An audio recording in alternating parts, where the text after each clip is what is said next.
Hello everyone, मैं हर्षित स्वागत करता हूं आप सबका। माइक्रो इकोनॉमिक्स के इस जो क्लासेस में हम लोग लेक्चर्स को देख रहे थे उसमें हम लोगों ने माइक्रो इकोनॉमिक्स को शुरू किया। तो हम लोगों ने शुरू किया इकोनॉमी और इकोनॉमिक्स से, economic activity, non economic activities के बारे में पढ़ा।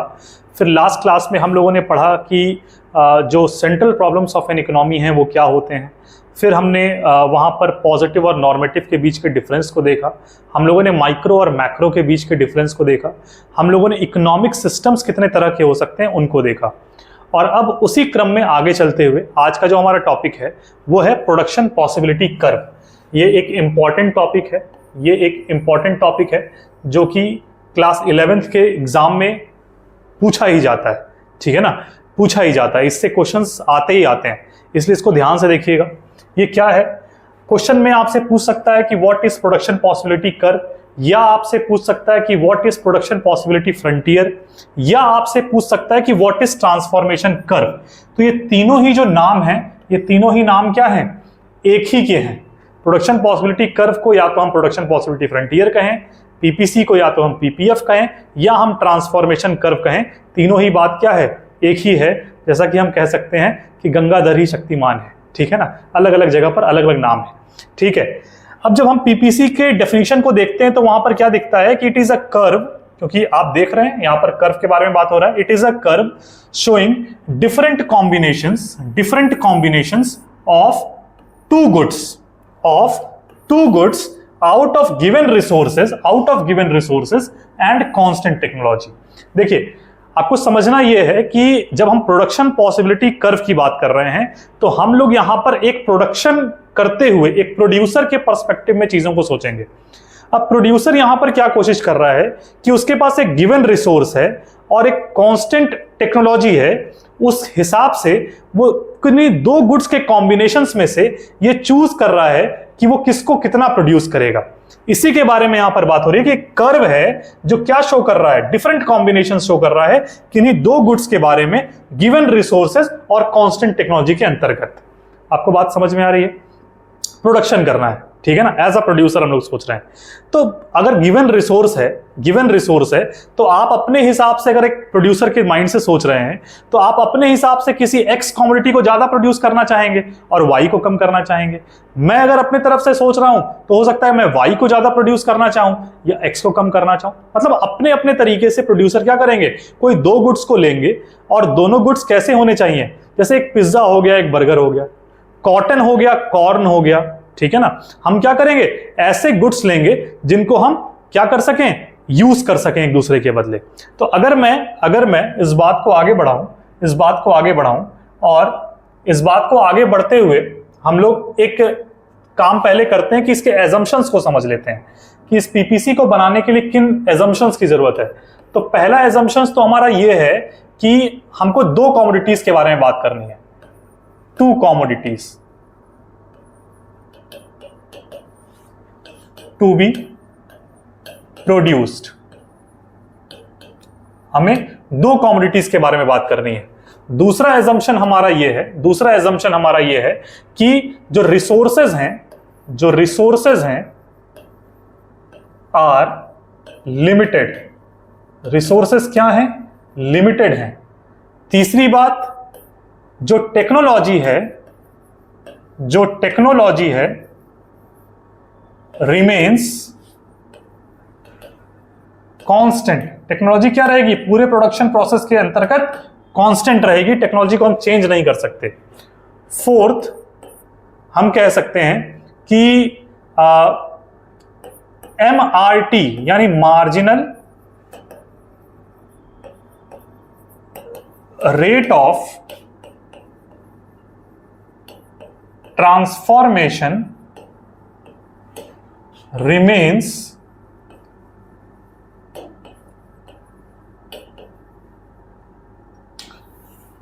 marginal rate of transformation goes on increasing। मुझे पता है आपको इस लाइन में थोड़ी दिक्कत हो रही है, मार्जिनल रेट ऑफ ट्रांसफॉर्मेशन, यानी कि इसको हम लोग MRT भी कहेंगे। इस लाइन में आपको दिक्कत हो रही है, टेंशन नहीं लेना है। अगले 2 से 3 मिनट में हम लोग ये बात क्या करेंगे, समझ जाएंगे कि एमआरटी क्या है, ठीक है ना। अभी आप बस इस बात को नोट कीजिए कि जो हम एजम्पशंस पढ़ रहे हैं पीपीसी के, उन एजम्पशंस में क्या क्या एजम्पशंस हैं। पहला, 2 कमोडिटीज होने चाहिए प्रोडक्शन के लिए। दूसरा, रिसोर्सेज लिमिटेड है। टेक्नोलॉजी क्या है, कांस्टेंट है। और चौथा हम क्या पढ़े कि हमारा जो एमआरटी है कुछ है, अभी उसके बारे में समझेंगे, गोज ऑन इंक्रीजिंग। एमआरटी हमेशा क्या होगा, इंक्रीजिंग ऑर्डर में होगा, ठीक है ना। अब इसको समझते हैं कि ये है क्या, जिसके बारे में हम लोग बात कर रहे हैं। इसको हम अलग अलग केसेस लेकर के समझने की कोशिश करते हैं। मान लेते हैं हमारे पास 2 कॉम्बिनेशंस हैं एक्स और वाई। हमारे पास 2 कॉम्बिनेशंस हैं एक्स और वाई। मान लिया कि एक्स को हम प्रोड्यूस कर रहे हैं 0 1 2 3 4। एक्स को प्रोड्यूस कर रहे हैं 0 1 2 3 4, और उसी के अंतर्गत हम क्या कर रहे हैं कि वाई को भी प्रोड्यूस कर रहे हैं। तो हम यहां पर 5 नहीं, यहां हम 4 ले लेते हैं। 4 3 2 1 0। यानी कि हम क्या देख रहे हैं कि हम जैसे ही एक्स के प्रोडक्शन को 1 इंक्रीज कर रहे हैं, एक्स के प्रोडक्शन को हम जैसे ही 1 इंक्रीज कर रहे हैं, वाई के प्रोडक्शन को हमको 1 घटाना पड़ रहा है। क्यों ऐसा हो रहा है? क्योंकि रिसोर्सेज आर लिमिटेड। रिसोर्सेज क्या है, लिमिटेड है। लिमिटेड अगर रिसोर्सेज हैं तो उसी एरिया में हम ज्यादा प्रोडक्शन कैसे करेंगे। जैसे एग्जांपल के तौर पे अगर मैं आपसे ये कहूं कि ये एक पीस ऑफ लैंड है और इस लैंड में मैं कुछ एक्स का प्रोडक्शन यहां कर रहा हूं और वाई का प्रोडक्शन यहां कर रहा हूं, तो अगर मुझे एक्स के प्रोडक्शन को बढ़ाना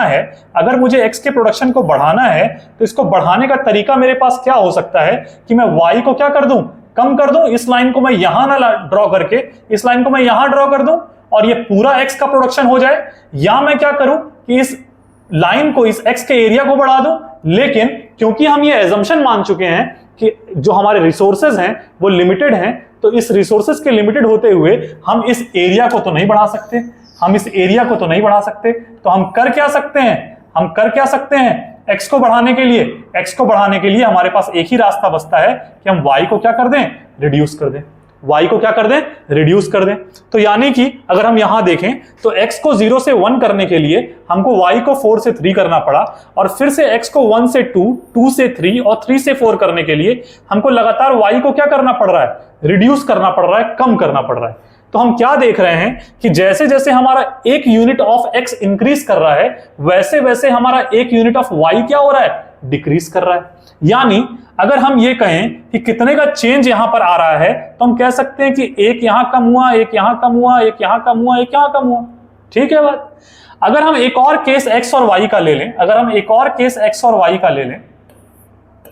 और इस x और y के केस में फिर से हम 0 1 2 3 4 को ले लें, और यहां पर हम कुछ मान लीजिए 10 लिख दें, और फिर हम इसी बात को 9 कर दें 1 के साथ, यहां पर 2 के साथ हम 7 कर लें, 3 के साथ हम 4 कर लें, और 4 के साथ हम 0 कर लें। तो अब हमको, क्योंकि हम क्या देख रहे हैं कि प्रोडक्शन पॉसिबिलिटी कर्व कॉम्बिनेशन है 2 गुड्स का, जहां पर क्या हो रहा है, रिसोर्सेज लिमिटेड हैं और टेक्नोलॉजी कांस्टेंट है, उसके बेसिस पे हम प्रोडक्शन कर रहे हैं।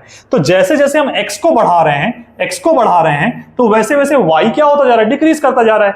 तो हो सकता है ना कि x के 1 यूनिट बढ़ाने पर y 1 ही यूनिट डिक्रीज करे, जैसा यहां हो रहा था। लेकिन यह भी हो सकता है ना कि x के 1 यूनिट के बढ़ाने पर y का 2 यूनिट और फिर 3 यूनिट और फिर 4 यूनिट डिक्रीज करने लगे। हो सकता है, बिल्कुल हो सकता है। तो यहां पर हम क्या देख रहे हैं कि x के 1 यूनिट के चेंज करने पर पहले तो y का 1 यूनिट चेंज हुआ, लेकिन x का दूसरा जब हम यूनिट चेंज किए तो y का अब 2 यूनिट चेंज होना शुरू हो गया, फिर 3 चेंज होना शुरू हो गया, और फिर 4 चेंज होना शुरू हो गया। यानी कि अब हम क्या कह सकते हैं, अब हम कह सकते हैं कि x के इंक्रीज होने पर y क्या हो रहा है, y डिक्रीज कर रहा है, लेकिन पहले से ज्यादा तेज डिक्रीज कर रहा है। यहां पर हम क्या कह रहे थे, ये जो डिक्रीज हो रहा है ये कांस्टेंट रेट पर हो रहा है, ये कांस्टेंट रेट पर डिक्रीज हो रहा है। लेकिन जब हम यहां पर डिक्रीज देख रहे हैं, 10 9 7 4 और 0 का, तो यहां पर ये इंक्रीजिंग रेट से क्या कर रहा है, डिक्रीज कर रहा है, इंक्रीजिंग रेट से डिक्रीज कर रहा है। और एक केस और क्या हो सकता है कि अगर मैं x और y ले लूं और यहां पर 0 1 2 3 4 बनाऊं, और 0 के साथ यहां 10, और अब यहां पर 10 के साथ 6, फिर 6 के साथ 3 के साथ 1, और फिर 0 कर दूं, तो यहां भी तो डिक्रीज हो ही रहा है, x के बढ़ने के साथ y डिक्रीज कर रहा है। लेकिन अब जो डिक्रीज है वो कैसा हो रहा है, 4 का, फिर 3 का, फिर 2 का, फिर 1 का। यानी डेफिनेशन जो लिखी हुई है कि गिवन रिसोर्स में हमको दो कमोडिटीज के कॉम्बिनेशन को प्रोड्यूस करना है, तो उसमें 3 ही केस हो सकते हैं। x को ज्यादा प्रोड्यूस करने पे y उसी कांस्टेंट रेट से डिक्रीज करे, या x को इंक्रीज करने पर y ज्यादा तेजी से डिक्रीज करे, या x को इंक्रीज करने पर y डिक्रीजिंग रेट से क्या करे, डिक्रीज करे।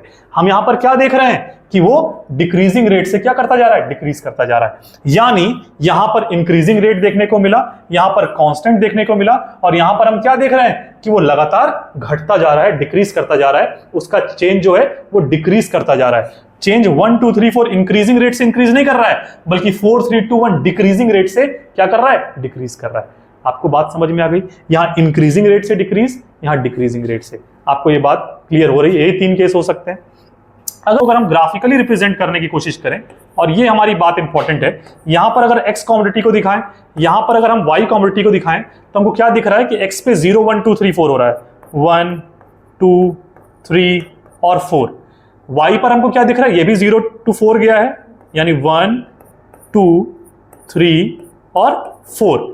तो हम यहां पर अगर कॉम्बिनेशन को देखें तो क्या दिख रहा है, 0 पे 4 दिख रहा है, 0 पे 4 होने का मतलब पॉइंट यहां हुआ, फिर 1 पे 3 होने का मतलब 1 और 3 कुछ यहां हुआ, फिर 2 पे 2 होने का मतलब कुछ पॉइंट यहां हुआ, और 3 पे 1 होने का मतलब पॉइंट यहां हुआ, और 4 पे 0 होने का मतलब पॉइंट यहां हुआ। अब अगर इसको हम देखें और इसको हम ज्वाइन कर दें, तो हमको यह देखने को मिल रहा है कि ये जो पीपीसी कांस्टेंट पे हमको दिख रही है, ये जो कर्व बना ये भी पीपीसी कर्व है, लेकिन ये हमको क्या रिप्रेजेंट कर रहा है कि कांस्टेंट पर ये line PPC curve straight line बनेगा।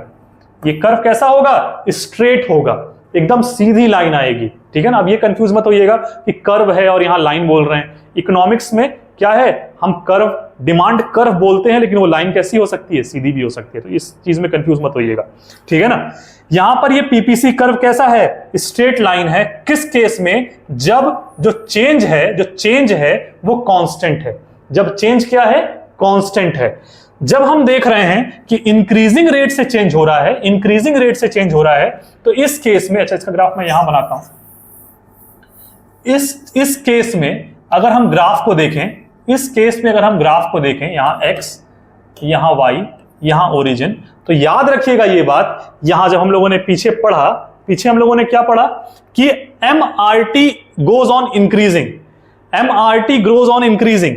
अब आप एक बात को पहले समझ लीजिए, वो बात क्या है कि ये जो चेंज आपको दिख रहा है ना, ये जो आपको चेंज दिख रहा है, इस चेंज को पहले समझिए। इस चेंज को आप क्या कहते हैं, इसी चेंज को हम कहते हैं MRT या और MOC, MRT या MOC। यानी MRT या MOC का मतलब क्या हुआ, जब हम change in Y is to change in X की बात करें। यानी अगर हम change in Y is to change in X की बात करें, तो बताइए, अब इसको अगर अच्छे से लिखें, हम अच्छे से यहां लिखें, तो हम क्या लिख सकते हैं? क्या हम लिख सकते हैं कि पहले में तो चलिए ऊपर कुछ नहीं था, तो कोई चेंज नहीं है, डैश हो गया।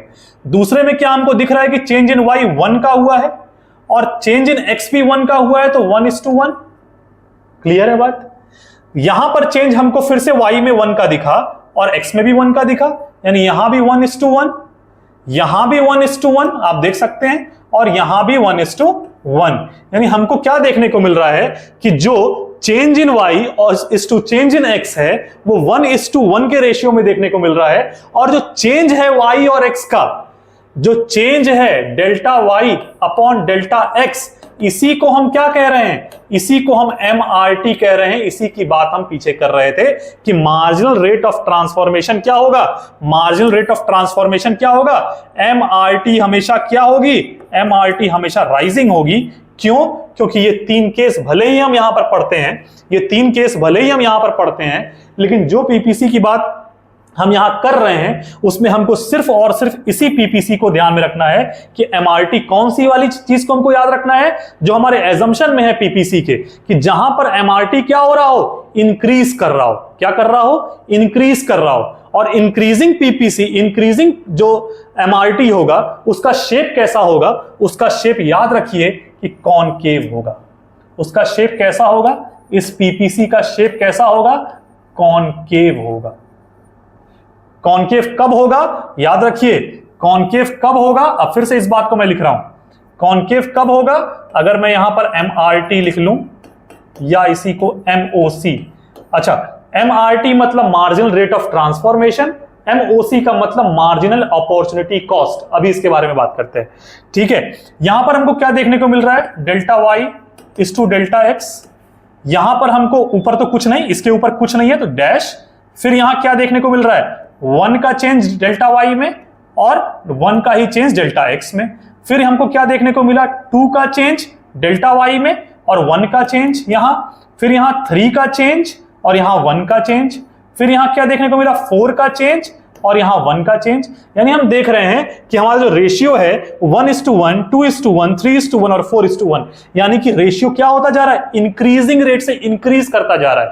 यानी यहीं पर क्या हो रहा है? एमआरटी इंक्रीज कर रहा है। तो इसी को हम क्या कहते हैं? इसी को हम एजम्पशन में लेकर पढ़े हैं कि जिस पीपीसी के बारे में हमको पढ़ाई करनी है वो पीपीसी का एमआरटी हमेशा क्या होगा? इंक्रीजिंग, गोज ऑन इंक्रीजिंग होगा। यानी कि हमको इसी पीपीसी को याद रखना है मेनली, ठीक है ना। आपसे अगर पीपीसी पूछेगा तो पीपीसी का कर्व कैसा होगा? कॉनकेव होगा। दिमाग में बिठा के रखिए। हाँ, अगर आपसे कोई केस बोल दिया कि एमआरटी अगर कांस्टेंट है तो बताइए पीपीसी का शेप कैसा हो सकता है, तो आप कहेंगे कि पीपीसी का शेप स्ट्रेट लाइन हो सकती है। अच्छा, इस केस में, तीसरे केस में अगर हम देखें तो यहां हमको क्या दिख रहा है? यहां हम अगर फिर से यहां पर इसको लिखें, यहां पर फिर से इसको लिखें तो यहां पर एमआरटी या एमओसी यानी delta Y is to delta X कैसा दिखेगा? यहां पर कुछ नहीं, ऊपर कोई चीज नहीं है तो चेंज ही नहीं दिखेगा। यहां आए हम लोग तो 4:1, ये 3 है आपका तो 3:1, यहां पर 2:1 और ये था क्या? 0। यानी 1 से 0 आया तो 1:1। यानी ये आपको दिख रहा है कि यहां पर एमआरटी का रेशियो 4, 3, 2, 1 यानी डिक्रीज करता जा रहा है। इस केस में आपको पीपीसी कैसा दिखेगा? इस केस में आपको पीपीसी कॉन्वेक्स शेप का दिखेगा। पीपीसी किस शेप की दिखेगी? कॉन्वेक्स शेप की दिखेगी। बात आपको समझ में आ गई? बात आपको समझ में आ गई? यानी पीपीसी, हम क्या बात किए कि पीपीसी जो है वो क्या है? पहले हमने क्या कहा कि पीपीसी की जब हमने डेफिनेशन पढ़ी तो हमने कहा कि पीपीसी एक कर्व है जो क्या करता है? Different combination of two goods को रिप्रेजेंट करता है, शो करता है आउट ऑफ गिवन रिसोर्स और कांस्टेंट टेक्नोलॉजी। जो पीपीसी यहां पर शो करता है उसी चीज में हमने कहा कि 2 गुड्स को अगर प्रोडक्शन करना है, 2 गुड्स का प्रोडक्शन करना है, हम आप सब प्रोडक्शन करने वाले प्रोड्यूसर्स हैं, तो हम अब चूज कर सकते हैं कि हम कितना हम एक्स को प्रोड्यूस करें या वाई को हम कितना प्रोड्यूस करें। एक्स और वाई के प्रोडक्शन को चेंज करने में, उसी रिसोर्सेस के अंतर्गत, उसी कांस्टेंट टेक्नोलॉजी से आप क्या क्या केसेस पा सकते हैं कि एक्स को अगर आप चेंज करेंगे तो वाई भी सेम रेट से चेंज हो, या तो आप एक्स को चेंज करेंगे तो वाई ज्यादा तेजी से चेंज हो, और तीसरा कि कम तेजी से चेंज हो। जैसे पहला केस हमको क्या देखने को मिला? पहला केस क्या देखने को मिला कि x को हमने 1 यूनिट चेंज किया तो y हमारा 1 यूनिट चेंज हुआ, यानी कांस्टेंट चेंज हुआ। इस केस में हमको स्ट्रेट लाइन पीपीसी मिली। दूसरे केस में हमको क्या दिखा कि जब x हमारा 1 यूनिट से इंक्रीज कर रहा था तो y का जो चेंज था वो पहले 1 यूनिट का हुआ, फिर 2 का हुआ, फिर 3 का हुआ, फिर 4 का हुआ। यानी वो क्या किया? वो इंक्रीजिंग रेट से चेंज होना शुरू हुआ, इंक्रीजिंग रेट से चेंज होना शुरू किया। हाँ, x के बढ़ने पर y डिक्रीज ही करेगा, ये फिक्स है, लेकिन ये चेंज है वो इंक्रीज कर रहा है, वो चेंज इंक्रीज कर रहा है। तो इंक्रीजिंग रेट से अगर हमको y में डिक्रीज देखने को मिला, उसके वाई के प्रोडक्शन में डिक्रीज देखने को मिला, तो हमने कहा इंक्रीजिंग रेट से डिक्रीज कर रहा है, इसका मतलब इसका शेप कैसा होगा? कॉनकेव शेप होगा। याद रहेगी बात, याद रहेगी बात। और जब 3 में क्या है, हम देख रहे हैं कि x के चेंज होने पर एक एक यूनिट जब x चेंज हो रहा है तो y हमारा 10 से 6 हुआ, 6 से 3 हुआ, 3 से 1 हुआ और 1 से 0 हो गया। यानी कि वो डिक्रीज तो कर रहा है, क्योंकि x इंक्रीज करेगा तो y क्या होगा, डिक्रीज तो करेगा। लेकिन डिक्रीज किस रेट से कर रहा है, पहले वो 4 का डिक्रीज हुआ, फिर वो 3 का डिक्रीज हुआ, फिर वो 2 का एक डिक्रीज किया और फिर वो क्या किया, 1 का डिक्रीज हुआ। यानी वहां पर क्या होगा, जब भी हमको डिक्रीज करता हुआ एमआरटी दिखेगा, जब भी हमको डिक्रीज करता हुआ एमआरटी दिखेगा तो उस समय जो पीपीसी का शेप होगा वो कॉन्वेक्स होगा। वो कैसा होगा, कॉन्वेक्स होगा। अगर आप एक प्लेन पेपर लेकर के या ग्राफ पेपर लेकर के इसको एग्जैक्ट पॉइंट को वहां पर बनाने की कोशिश करेंगे तो आपको क्या दिखेगा, आपको दिखेगा कि कर्व सेम जो बातें हम कर रहे हैं कि कब कॉन्वेक्स, कब कॉनकेव और कब स्ट्रेट लाइन, वो बनती हुई आपको क्या होगी, दिखाई देगी। बात समझ में आ गई। सिंपल बात, इकोनॉमिक्स के पर्सपेक्टिव से क्या याद रखनी है, ये याद रखनी है कि जब भी एमआरटी कांस्टेंट होगा, जब भी एमआरटी कांस्टेंट होगा तो उस केस में पीपीसी कर्व स्ट्रेट लाइन होगा। जब भी एमआरटी इंक्रीजिंग होगा तो उस समय हमारी PPC curve concave to the origin होगा। जब भी हमारा पीपीसी एमआरटी डिक्रीज करता हुआ होगा तो उस समय हमारा जो पीपीसी कर्व है एमआरटी के डिक्रीज करने पर वो कॉन्वेक्स शेप का होगा। बात आपको समझ में आ गई, ये 3 शेप आपको समझ में आ गए, ठीक है ना। लेकिन क्योंकि हमने एजम्पशन पीपीसी का क्या लिया है कि हम यहां पर जिस पीपीसी की बात कर रहे हैं वो कौन सी पीपीसी है, जिसका एमआरटी हमेशा राइज कर रहा है। यानी हमको अगर कोई डायरेक्टली ऐसे पूछे कि पीपीसी का शेप, तो हम कहेंगे कॉनकेव, हम क्या कहेंगे, कॉनकेव। लेकिन अगर एक केस बनाकर आपसे पूछ ले कि अगर पीपीसी, अगर एमआरटी किसी केस में कांस्टेंट है तो बताइए पीपीसी का शेप कैसा हो सकता है, एक केस। अगर एमआरटी लगातार डिक्रीज कर रहा है तो बताइए पीपीसी का शेप कैसा हो सकता है, ये एक केस है। इन केसेस को हमको दिमाग में रखने हैं ताकि एमसीक्यू में ऐसे कोई क्वेश्चंस आए तो हम उसको डील कर लें। बात समझ में आ गई। लेकिन पीपीसी का shape concave to the origin. और क्यों concave to the origin, because MRT is increasing. आपको बात समझ में आ गई, बिकॉज एमआरटी इज इंक्रीजिंग। मुझे उम्मीद है आपको ये सारी बातें समझ में आ गई, ये तीनों केस समझ में आ गए। इसके आगे जब हम पढ़ते हैं, तो इसी पीपीसी के हम कुछ फीचर्स के बारे में बात करते हैं। इस पीपीसी के हम क्या फीचर्स के बारे में बात करते हैं, हम पीपीसी को कहते हैं कि पीपीसी जो है वो पहला फीचर तो उसका ये है कि PPC moves downward, PPC moves downward from left to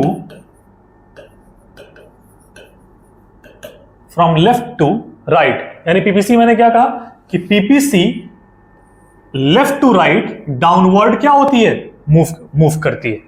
क्या करती है पीपीसी डाउनवर्ड स्लोपिंग होती है। पीपीसी मूव्स डाउनवर्ड, या आप कह सकते हैं PPC is sloping downward from left to right. बात आपको समझ में आ गया। सेकेंड फीचर आप क्या कह सकते हैं, आप कह सकते हैं कि PPC is concave to the origin. PPC is concave to the origin. अब ये तो ठीक है, आपको फीचर्स याद रहेंगे कि पीपीसी का शेप कुछ ऊपर से नीचे आता हुआ है, यानी डाउनवर्ड स्लोपिंग है, और वो लेफ्ट टू राइट आ रहा है, याद रहेगा। पीपीसी का शेप, क्योंकि हमने एजम्पशन पढ़ा कि एमआरटी हमेशा इंक्रीज कर रहा है, ठीक है, तो पीपीसी का शेप कॉनकेव होगा, ठीक है। लेकिन आपसे अगर कोई ये पूछ ले कि पीपीसी का शेप जो है, या पीपीसी जो है वो स्लोपिंग डाउनवर्ड है, पीपीसी जो है वो स्लोपिंग डाउनवर्ड है या नेगेटिव स्लोपिंग है, आपसे अगर कोई ये पूछ ले कि पीपीसी का शेप डाउनवर्ड स्लोपिंग क्यों होता है, इसके पीछे क्या रीजन है, तो आप क्या बताएंगे। फर्स्ट पॉइंट का कारण क्या है, क्यों वो डाउनवर्ड होता है, क्योंकि एक x अगर बढ़ता है तो y हमेशा क्या होगा, डिक्रीज करेगा। जब भी किसी ग्राफ में इनवर्स रिलेशन देखने को मिले, जब भी किसी ग्राफ में इनवर्स रिलेशन देखने को मिले, तो उस केस में हमेशा कोई भी लाइन, कोई भी कर्व डाउनवर्ड स्लोपिंग ही होगी, डाउनवर्ड स्लोपिंग ही होगी। बात समझ में आ गई। अगर किसी केस में हमको डायरेक्ट रिलेशन देखने को मिल जाए, डायरेक्ट रिलेशन का मतलब क्या है? डायरेक्ट रिलेशन का मतलब क्या है कि x के बढ़ने पर y भी बढ़ जाए या x के घटने पर y भी घट जाए, उस केस में हमको अपवर्ड स्लोप देखने को मिलेगा। तो यहां हम कॉनकेव शेप की बात कर रहे हैं, यहां हम पीपीसी की बात कर रहे हैं। तो PPC left to right downward इसलिए है या नेगेटिव स्लोपिंग इसलिए है क्योंकि यहां पर एक के बढ़ने पर दूसरा क्या हो रहा है? डिक्रीज कर रहा है। आपको बात क्लियर है? दूसरा, पीपीसी का शेप कॉनकेव क्यों है? Why concave? तो आप क्या बोलेंगे? बिकॉज एमआरटी क्या हो रहा है? इज ऑलवेज या एमआरटी इज इंक्रीजिंग। आप पूरा लिखेंगे एमआरटी इज इंक्रीजिंग। ये वजह है जिसकी वजह से क्या होता है? पीपीसी का शेप कॉनकेव होता है। आपको बात याद रहेगी। अगर आपसे 1 मार्क्स में कोई पूछ ले कि why PPC curve is concave, तो आप बता सकते हैं बिकॉज एमआरटी इज इंक्रीजिंग। बात आपको समझ में आ गई? ठीक है, ये हो गई आपकी फीचर्स की बात। इसके आगे पीपीसी में हमको देखने को मिलता है एक शिफ्ट और एक रोटेशन। शिफ्ट का मतलब क्या हुआ कि अगर एक्स वाई ओरिजिन, अगर ये कोई पीपीसी कर्व है ए बी, ये कोई पीपीसी कर्व है ए बी, तो ये पीपीसी कर्व शिफ्ट कर गई। शिफ्ट का मतलब क्या हो गया? शिफ्ट का मतलब हो गया कि वो या तो राइटवर्ड मूव हो जाए, या तो वो राइटवर्ड मूव हो जाए, या फिर क्या हो सकता है शिफ्ट का मतलब कि दूसरा केस कि ये हमारा पीपीसी है, ये एक्स हो गया, ये वाई हो गया, ये ओरिजिन हो गया, ये पीपीसी ए बी है, ये पीपीसी ए बी है। अब क्या हो सकता है कि यही पीपीसी इनवर्ड हो जाए, यानी लेफ्टवर्ड शिफ्ट हो जाए। तो या तो राइटवर्ड शिफ्टिंग हो सकती है, या तो राइटवर्ड शिफ्टिंग हो सकती है, या तो लेफ्टवर्ड शिफ्टिंग हो सकती है। इसी को तो शिफ्ट कह रहे हैं। तो पीपीसी राइटवर्ड कब शिफ्ट करेगा? राइटवर्ड कब शिफ्ट करेगा? जब या तो रिसोर्सेस क्या हो जाएं, रिसोर्सेस पहले से बेटर हो जाएं, रिसोर्सेस पहले से ज्यादा हो जाएं। बात समझ में आ रही है? इंक्रीज इन रिसोर्सेस हो जाए, तो उस केस में पीपीसी राइटवर्ड शिफ्ट करेगा। और अगर पहले से रिसोर्सेस क्या हो गए? कम हो गए, तो उस केस में पीपीसी लेफ्टवर्ड शिफ्ट करेगा। यानी इसके शिफ्ट का राइटवर्ड होने का एक कारण हो सकता है कि रिसोर्सेस क्या हो गए? इंक्रीज हो गए। इसके राइट होने का कारण एक हो सकता है कि रिसोर्सेज इंक्रीज कर गए, या क्या हो सकता है और ज्यादा प्रोडक्शन कब हो सकता है? एक तो रिसोर्सेज के बढ़ जाने पे, और दूसरा टेक्नोलॉजी एडवांसमेंट हो गई, टेक्नोलॉजी इनहेंसमेंट हो गई। यानी जब टेक्नोलॉजी क्या हो जाएगी? कांस्टेंट नहीं रहेगी, बल्कि टेक्नोलॉजी बेटर हो जाएगी, टेक्नोलॉजी बेटरमेंट हो जाएगी, तो उस समय पर क्या होगा? हमारा पीपीसी राइटवर्ड शिफ्ट हो जाएगा। आपको बात समझ में आ गई? लेफ्टवर्ड कब होगी? जब रिसोर्सेस क्या हो जाएं? पहले से कम हो जाएं, या हमारी टेक्नोलॉजी का इनहेंसमेंट ना हो, बल्कि टेक्नोलॉजी क्या हो जाए? पुरानी हो जाए। ठीक है ना? क्या हो जाए? आउटडेटेड हो जाए। तो उस केस में क्या हो सकता है? उस केस में टेक्नोलॉजी के आउटडेटेड होने की वजह से जो पीपीसी है वो पहले से कम प्रोडक्शन देना शुरू कर देगी। बात आपको समझ में आ गई? ठीक है। अच्छा, रोटेशन ऑफ पीपीसी का मतलब क्या हो गया? शिफ्ट की बात किया तो मतलब ए बी से पीपीसी ए डैश बी डैश बन गई, यहां ए डैश बी डैश बन गई। लेकिन जब रोटेशन की बात करते हैं तो क्या होता है? रोटेशन की जब हम बात करते हैं तो क्या होता है? ये अगर कोई पीपीसी है, यहां पर एक्स कमोडिटी की बात हो रही है, यहां पर वाई की बात हो रही है, यहां पर ओरिजिन है, तो क्या हो सकता है? हो सकता है कि सिर्फ एक्स की टेक्नोलॉजी में इनहेंसमेंट हुआ हो, या एक्स के लिए रिसोर्सेज बेटर हुए हो। तो क्या होगा? एक्स का प्रोडक्शन अगर पहले कुछ OX1 हो रहा था, तो क्योंकि टेक्नोलॉजी इनहेंसमेंट हुई है तो प्रोडक्शन OX1 से कुछ बढ़ जाएगा। तो यानी, और वाई में कोई चेंज नहीं आया है, तो यानी इसका प्रोडक्शन OX2 हो जाएगा, जिसमें X क्या दिख रहा है? इंक्रीज करता हुआ दिख रहा है प्रोडक्शन में। क्यों दिख रहा है? क्योंकि उसके टेक्नोलॉजी में, X के प्रोडक्शन की टेक्नोलॉजी में इनहेंसमेंट हुआ है, X के लिए रिसोर्सेज और बेटर किए गए हैं और इंक्रीज किए गए हैं, X के प्रोडक्शन के अनुकूल रिसोर्सेज हो गए। बात समझ में आ रही है? या फिर इसका दूसरा शेप क्या हो सकता है कि ये अगर हमारा पीपीसी है तो X अंदर की तरफ आ जाए, ये अंदर भी आ सकता है। अंदर कब आएगा? जब x क्या हो जाए, रिसोर्सेस पहले से बेटर ना हो, खराब हो जाए या कम हो जाए, रिसोर्सेस पहले से कम हो जाए प्रोडक्शन करने के लिए, या टेक्नोलॉजी फिर से x के लिए क्या हो जाए, आउटडेटेड हो जाए। टेक्नोलॉजी फिर से x के लिए क्या हो जाए, आउटडेटेड हो जाए। तो मुझे उम्मीद है आपको ये दोनों केस x के लिए समझ में आ गया। सेम केस अगर हम y के लिए करें, फॉर y करें, तो यहां क्या देखने को मिल रहा है, ये x, ये y, ये PPC। एक बार y अंदर की तरफ हो सकता है, पहले से कम हो सकता है। पहले से कम कब होगा y? जब y के लिए रिसोर्सेज बेटर थे पहले, अब उससे कम बेटर हो गए हैं, उतने अच्छे रिसोर्सेज नहीं रह गए हैं, उतने ज्यादा रिसोर्सेज उसको नहीं मिल रहे हैं। बात समझ में आ गई? या फिर टेक्नोलॉजी जो है वो आउटडेटेड हो गई है। सेम काम x क्या हो सकता है, x क्या हो सकता है, इंक्रीज भी कर सकता है। x इंक्रीज कब करेगा, सॉरी y इंक्रीज कर सकता है। y इंक्रीज कब करेगा? जब y के लिए या तो टेक्नोलॉजी बेटर हो जाए या रिसोर्सेज क्या हो जाए और बढ़ जाए। ठीक है ना? तो ये आपके रोटेशन के केस हैं, पहला केस, दूसरा केस, इसमें मैंने तीसरा और चौथा दोनों ही बता दिया। ठीक है ना? तीसरा और चौथा क्या? तीसरा जब y पहले से क्या हो रहा है, डिक्रीज कर रहा है, y चौथा क्या, y पहले से इंक्रीज कर रहा है। डिक्रीज कब कर रहा है? रिसोर्सेज कम हो गए, रिसोर्सेज क्या हो गए, कम हो गए, टेक्नोलॉजी पहले से आउटडेटेड हो गई। इंक्रीज कब कर रहा है? जब टेक्नोलॉजी और बेटरमेंट, टेक्नोलॉजी में और इनहेंसमेंट हो गया और बेटरमेंट हो गया, तो उसी समय पर हम क्या कर सकते हैं, अपने प्रोडक्शन को और बेहतर कर सकते हैं और ज्यादा कर सकते हैं। ठीक है ना? तो टेक्नोलॉजी और रिसोर्सेज को दिमाग में रखना है। ठीक है? तो ये आपके केसेस हैं, ये आपके शिफ्ट और रोटेशन की बातें होती हैं। अच्छा, इसके आगे एक सवाल ये उठता है जो हमारी बुक में नहीं दिया हुआ है, लेकिन फिर भी हम इस बात को अगर समझने की कोशिश करें तो हम समझ सकते हैं कि ये अगर हम बना रहे हैं एक पीपीसी कर्व, ये अगर हम एक पीपीसी कर्व बना रहे हैं जिसको हम कह रहे हैं ए बी, और ये हमारा एक्स कमोडिटी है, ये हमारा वाई कमोडिटी है, ये हमारा ओरिजिन है। तो इस पीपीसी कर्व पे अगर हम ड्रॉ कर लें एक पॉइंट, ये OX1 हमको क्या मिल रहा है, एक्स कमोडिटी प्रोडक्शन हो रहा है, और इस पॉइंट पर OY1 क्या हो रहा है, Y का प्रोडक्शन हो रहा है। अगर हम X को क्या कर लें, पहले से ज्यादा कर लें, यानी OX2 कर लें, पहले से ज्यादा कर लें, तो अब हमको क्या देखने को मिल रहा है कि हमारा Y पहले से क्या हो गया, कम हो गया। Y पहले से क्या हो गया, कम हो गया। क्या यही बात हम लोग बार बार कर रहे थे कि X के एक एक यूनिट बढ़ाने पर Y के यूनिट्स क्या हो सकते हैं, कम होंगे? बिल्कुल होंगे। क्यों? Resources are limited.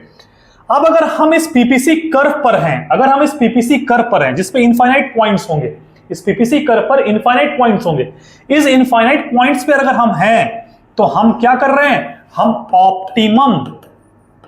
Optimum utilisation of resources कर रहे हैं, ऑप्टिमम यूटिलाइजेशन ऑफ रिसोर्सेस कर रहे हैं। बात समझ में आ गई? और कोई भी इकोनॉमी ऑप्टिमम यूटिलाइजेशन ही करना चाहती है, एफिशिएंट यूटिलाइजेशन ही करना चाहती है, इसका वही टारगेट होता है। बात समझ में आ गई? लेकिन हो सकता है कि हम इस एबी पीपीसी से कुछ अंदर रह जाएं, इस पी पॉइंट पर रह जाएं, इस पी पॉइंट पर रह जाएं। इस पी पे रहने का मतलब हो गया कि हम कुछ x0 और y0, इतना कुछ x और y प्रोडक्शन कर रहे हैं, जो कि पीपीसी जो हमको बताता है कि हम इतना प्रोडक्शन कर सकते हैं, उससे हम बहुत पीछे हैं, उससे हम क्या हैं, बहुत पीछे हैं। इसका मतलब ये भले ही हम OX0 और OY0 प्रोडक्शन कर रहे हैं, ये भले ही हमारे लिए एक अटेनेबल पोजीशन है जिसको हम अटेन कर सकते हैं, लेकिन ये क्या है, उतना बेहतर नहीं है। इसका मतलब क्या हुआ कि हम अपने रिसोर्सेज का पूर्णतः इस्तेमाल नहीं कर रहे हैं, ऑप्टिमम यूटिलाइजेशन नहीं कर रहे हैं। ऑप्टिमम यूटिलाइजेशन नहीं करने का मतलब कि हम वेस्टेज ज्यादा कर रहे हैं। बात समझ में आ गई? दूसरी चीज, अगर हम बात करें कि अगर ये पॉइंट P पर ना जाकर के कोई पॉइंट Q यहां मिल जाए तो क्या मतलब हुआ? तो भैया जब मेरे पास रिसोर्स ही AB है तो हम Q को अचीव ही नहीं कर सकते, तो ये मेरे लिए अनअटेनेबल पॉइंट हो गया, अनअटेनेबल पॉइंट हो गया। बात समझ में आ गई? अनअटेनेबल, क्योंकि रिसोर्स तो मेरे पास AB तक का ही है, तो Q पे जाने के लिए मेरे पास रिसोर्स ही अवेलेबल नहीं है, मेरे पास उतने अच्छे टेक्नोलॉजीज ही नहीं है। अब सवाल ये उठता है कि हम इंडिया हमारा देश, ये कहां पर है? क्या ये पीपीसी कर्व पर है, या ये पीपीसी कर्व के आगे है, या ये पीपीसी कर्व के अंदर है? तो याद रखिए कि इंडिया क्या है, पीपीसी के अंदर है, यानी कि इस पॉइंट P को रिप्रेजेंट कर रहा है इंडिया। बात समझ में आ गई? यानी कि हमारे पास और स्कोप है कि अपने रिसोर्सेस का ऑप्टिमम इस्तेमाल करें और पीपीसी के करीब जाने की कोशिश करें। बात समझ में आ रही है? हम ऑप्टिमम की तरफ बढ़ने की कोशिश करें, रिसोर्सेस का हम पूर्णतः इस्तेमाल करें, टेक्नोलॉजीज का हम एडवांसमेंट करें। यानी कि P से अगर मैं मान लूं ये कोई पॉइंट है R और T, तो इस P से हमारा टारगेट है कि या तो हम R की तरफ मूव करें या तो हम T की तरफ मूव करें, किसी भी तरीके से हमको मूव करना है। क्यों? R पे जाएंगे तो क्या होगा, हम X का कम यूज करेंगे और Y का ज्यादा यूज करेंगे। T पे जाएंगे तो क्या होगा, X का ज्यादा यूज करेंगे, Y का कम यूज करेंगे। लेकिन हम ऑप्टिमम यूटिलाइजेशन पे रहेंगे, हम एफिशिएंट यूटिलाइजेशन पे रहेंगे, और यहीं पर कोई भी इकोनॉमी रहना चाहती है। बात समझ में आ गई? क्लियर है बात? तो एक क्या पॉइंट याद रखेंगे कि अंदर है तो अटेनेबल है, बाहर है तो अनअटेनेबल है। ठीक है ना? यहां है तो बहुत अच्छा स्कोप है अपने रिसोर्सेस को और इस्तेमाल करके वहां पहुंचने का। बात समझ में आ गई? तो ये पीपीसी की जितनी भी चीजें थी आपके बुक्स में, आपके सिलेबस में, मैंने पूरी कोशिश की उसको कवर करने का। अगर कोई चीज आपके बुक से कोई चीज छूट रही होगी तो उसको जरूर कमेंट बॉक्स में कमेंट कीजिएगा, मैं उसको जरूर ही बताने की कोशिश करूंगा। अगर आपको किसी भी वीडियो में किसी भी टॉपिक में कोई भी डाउट हो रहा है तो आप प्लीज़ उसको कमेंट बॉक्स में कमेंट कीजिए। और मैं कल अपने एनालिटिक्स को देख रहा था यूट्यूब में, तो मैं देख रहा हूँ कि लगभग 73% to 74% लोग ऐसे हैं जो मेरे वीडियोस को व्यू तो कर रहे हैं बट चैनल को सब्सक्राइब नहीं किया हुआ है। तो जितने भी लोग चैनल को सब्सक्राइब नहीं किए हैं, प्लीज़ अपनी तरफ से कुछ सब्सक्रिप्शन दीजिए मुझे, ताकि मैं और मोटिवेटेड तरीके से क्या कर सकूं, वीडियो को अपलोड कर सकूं। ठीक है? इसी के साथ वीडियो को शेयर जरूर कीजिएगा अपने सारे दोस्तों तक। फिर मिलेंगे नेक्स्ट वीडियो में, तब तक के लिए थैंक यू।